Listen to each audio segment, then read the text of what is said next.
لن ينال الله لحومها ولا دماؤها ولكن يناله التقوى منكم كذلك سخرها لكم لتكبروا الله على ما هداكم وبشر المحسنين. خدا تک ان جانوروں کا گوشت جانے والا ہے اور نہ خون. اس کی بارگاہ میں صرف تمہارا تقوی جاتا ہے. اور اسی طرح ہم نے ان جانوروں کو تمہارا تابع بنا دیا ہے کہ خدا کی دی ہوئی ہدایت پر اس کی کبریائی کا اعلان کرو اور نیک عمل کرنے والوں کو بشارت دے دو. بسم اللہ الرحمن الرحیم. الحمدللہ رب العالمین وصلی اللہ علی محمد وآلہ الطاہرین. موضوع گفتگو قربانی اور ہماری اس گفتگو کا عنوان ہے قربانی کی فضیلت. فضیلت کے لیے اتنا کافی ہے کہ رسول اللہ صلی اللہ علیہ وسلم نے اس جانب تاکید فرمائی اور اگلے مرحلے میں ائمہ اہل بیت علیہم السلام نے قربانی کی تاکید فرمائی. یہ ایک مستحب عمل ہے، البتہ مستحب مؤکد، یعنی اس کی تاکید ہے کہ حد الامکان عالم اختیار میں، یعنی اگر ممکن ہو تو اسے ترک نہ کیا جائے.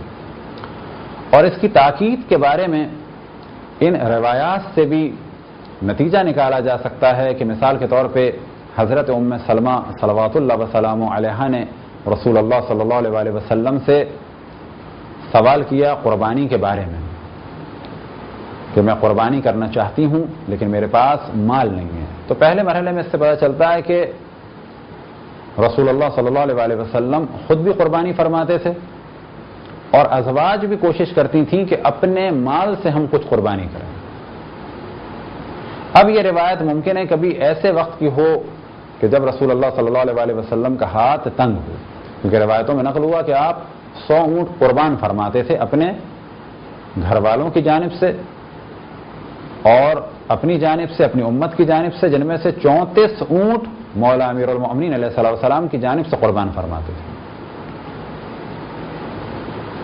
یا یہ کہ حضرت ام سلمہ نے سوال کیا ہو اور کسی اور کی جانب سے کیا ہو کہ اگر کسی بیوی کے پاس یا کسی کے پاس پیسہ نہ ہو تو وہ کیا کرے. بالآخر جب حضرت ام سلمہ سلام اللہ علیہ نے سوال کیا تو آپ نے فرمایا کہ قرض لے کے ادا کرو، اللہ سبحانہ و تعالی اس قرض کو ادا کرے گا. یعنی قربانی انجام دو قرض لے کے، اللہ اس قرض کو ادا کرے گا. لیکن اس جانب توجہ رہے کہ یہ سوال حضرت ام سلمہ سلام اللہ علیہ کے صورت میں تھا کہ جب وہ اللہ کی بارگاہ میں قربانی کرنا چاہتی تھیں، نہ یہ کہ دکھانے کے لیے. بس کوئی ہمارے اس گفتگو سے نتیجہ نہ نکالے کہ پڑوسی کیا کہیں گے کہ ہم نے اس سال گائے نہیں کی یا چھوٹا جانور کیا ہے بڑا جانور کیا تو مولانا نے روایت پڑھی تھی قرض لے لو. تو اس صورت میں قرض نہ لیں. ہاں اگر خالص نیت کے ساتھ قربانی کرنا چاہتے ہیں تو اپنے حالات اور واقعات کو دیکھتے ہوئے اللہ سبحانہ و تعالیٰ کی بارگاہ میں قربانی پیش کریں، چاہے وہ چھوٹے سے بکرے کی کیوں نہ ہو. تو اس روایت سے بخوبی اندازہ ہوتا ہے کہ قربانی کی اسلام میں بہت تاکید ہے. اسی طرح سے روایت مولا امیر المؤمنین علیہ السلام سے نقل ہوئی، آپ فرماتے ہیں کہ قربانی کرو بے شک اگرچہ قرض ہی کیوں نہ لینا پڑے. اور ایک اور روایت مولا امیر المؤمنین علیہ السلام سے نقل ہوئی، آپ فرماتے ہیں کہ جس وقت کوئی شخص اللہ سبحانہ و تعالیٰ کے لیے قربانی کرتا ہے تو جس وقت جانور کا پہلا قطرہ زمین پہ گرتا ہے تو اس کے گناہ معاف ہو جاتے ہیں. البتہ پھر اس جانب توجہ دلائیں کہ ہر گناہ نہیں، بلکہ جب بھی اس قسم کی روایتیں آپ سنیں تو ان میں کوئی نہ کوئی شرط ہوتی ہے. بس ایسے گناہ کہ جن کا تعلق اللہ سے ہو، بس جن کا تعلق انسانوں سے ہے، جب تک انسان معاف نہ کرے تو اللہ سبحانہ و تعالیٰ بھی معاف نہیں کرے گا. اسی طرح سے اس جانب بھی توجہ رہے کہ بعض گناہ ایسے ہیں کہ جن کی قضا بھی ہے. مثال کے طور پہ اگر کسی نے نماز قضا کی تو وہ معاف نہیں ہوگا گناہ جب تک کہ نماز کو انجام نہ دے قضا کی نیت سے. تو یہ جو ہم نے روایت بیان کی کہ مولا امیر المؤمنین علیہ السلام نے ارشاد فرمایا کہ جس وقت جانور کے خون کا پہلا قطرہ زمین پہ گرے گا تو اس وقت اس سے گناہ معاف ہو جائیں گے. تو گناہوں کی بھی شرائط ہیں، کون سے گناہ اور یہ گناہ کس سے متعلق ہیں، اللہ سے متعلق ہیں یا انسانوں سے متعلق ہیں. بس قربانی کے بارے میں ہم نے پہلے بتایا کہ قربانی مستحب مؤکد ہے، واجب نہیں ہے، لیکن حاجیوں کے لیے واجب ہے. غیر حاجی کے لیے قربانی مستحب ہے. غیر حاجی کے لیے بھی قربانی واجب ہو سکتی ہے اگر وہ قسم کھا لے. البتہ قسم کی کیا شرائط ہیں؟ ہمارے لیکچر جو قسم سے متعلق ہیں انہیں دیکھیں کہ قسم کھائی ہو ہوش حواس میں، ارادے اور اختیار سے، اور اللہ سبحانہ و تعالی کے نام سے. بس اگر کوئی قسم کھا لے تو اس پر قربانی واجب ہو جائے گی.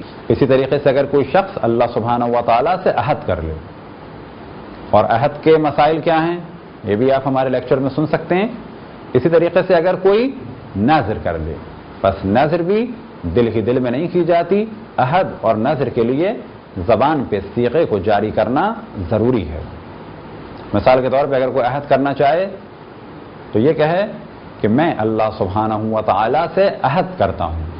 اگر کوئی نذر کرنا چاہے تو وہ کہے گا للہ علیہ، اللہ کے لیے مجھ پر ہے کہ اگر میرا بیٹا کامیاب ہو گیا تو میں اس سال عید الاضحیٰ میں قربانی کروں گا.